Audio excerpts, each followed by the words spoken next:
my main suggestion would be that it'd be good to look at the trade harmonization within the Central Asian region or the CARIC region in the context of continental trade.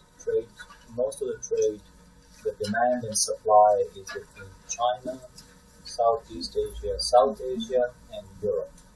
And the region is in the middle.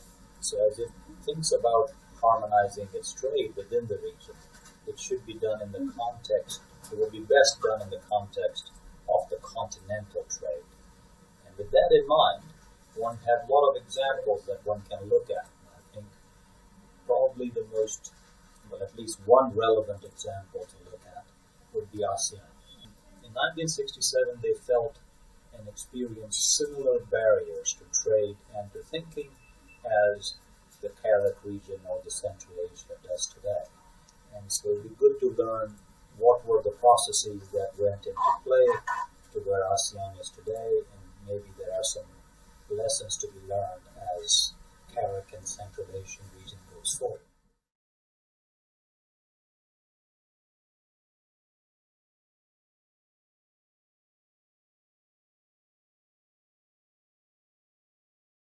Well, I think most importantly would be that it needs to have some sort of a regional entity. I do not know whatever works, but there are examples like there was in 1990, 93, there was a Central Asian Economic Council. Now there are again efforts within the Central Asian countries, and I look at Central Asian countries largely with shared physical constraints, which are their landlocked countries.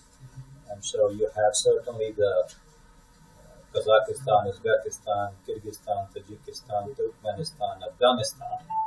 And then, of course, you may have Mongolia, and you also would have Azerbaijan, Georgia, those countries on the other end.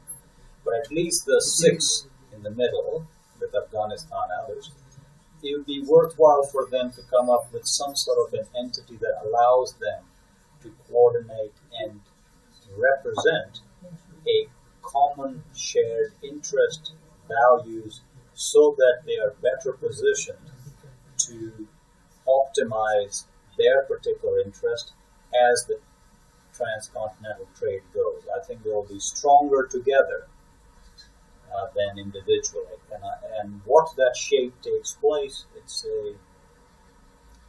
up to the countries to decide. But it would be important that the countries who have the shared interest, again, the landlocked countries, and particularly the Central Six, that they come up with their own regional entity which allows them to develop. And it has equal partnership with Russia and China and other countries, but that they have their own entity that they can deal with. And again, ASEAN would be a good example to look at. There's Nordic Council, there's East African Community, there is certainly the Gulf states, there is Southern African Development Corporation. There's a lot of examples to look at, but it would be helpful. And I think to that end, it's very promising to see the new leadership from Uzbekistan, Kazakhstan, and Afghanistan, and Turkmenistan, and saying all the right things. Now we just need to find a way to bring it to home. Yes.